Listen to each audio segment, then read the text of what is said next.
What's up with it, Raider Nation? It's your boy, Raider Honcho, and I'm back with a brand new video for you.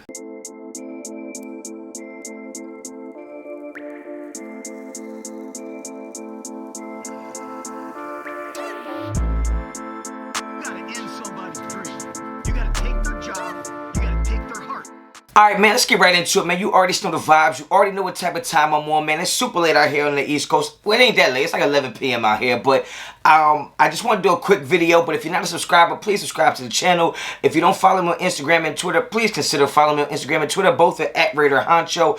And tomorrow I'll be doing my Get the Strap game recap. And I'll get a little more in depth with some of the analysis and stuff that I saw from the game. But I just wanted to make a quick point and take a quick note of that Raiders secondary tonight, okay? Well, earlier today, I should say, this afternoon, not tonight.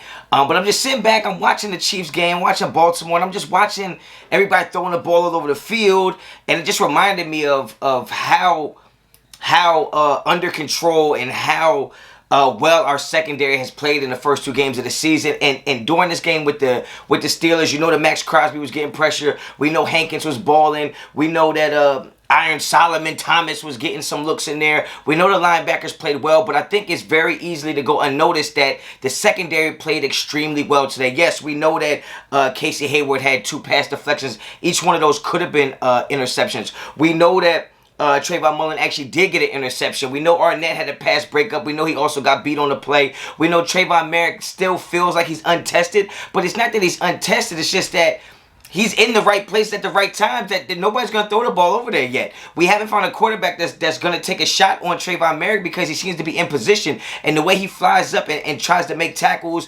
he's running sideline to sideline. I just think it's important for us to take a moment, not just because I'm a defensive guy, not just because I'm a DB and a DB coach, but let's give our flowers to the secondary. And I've already admitted that I was wrong about Casey Hayward. Casey Hayward not only looks like he's better than Damon Arnett. I mean, he looks like he's our best cornerback on the team, bar none, period. End of discussion. He looks like our #1 guy. He was matched up on Claypool most of the time.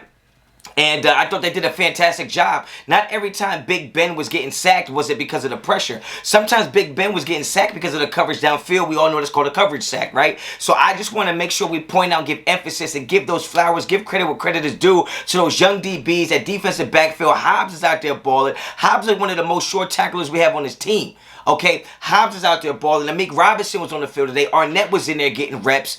And like I said, I just want to point out that our secondary played extremely well in the first game against the Ravens, and it played extremely well today against Big Ben and the Steelers. They didn't give Big Ben many chances downfield. All right, and once again, like I keep saying, don't think that, you know, that it's going to fall off anytime soon. I think that we have the players that fit this system. I know Trayvon Mullen is still handsy. He got a PI call today. I know he's still handsy. He still plays very physical, but that's because he's a press corner. But I'm just here to point out and to remind y'all that our secondary played so well today. When you think about the way we were able to not to give up the big plays. I told you in the pregame show we had to eliminate the big plays. I think our secondary did that. Outside of the one with Trayvon Mullen and the one with Damon Arnett, I don't know why the hell he didn't tag the guy when he was on the damn ground. I mean, damn, this ain't college or Pop Warner, man. Like, he's down there. He's not down until you touch him, until you tag him, until you tackle him, something. Just fall on him. People elbow him or something.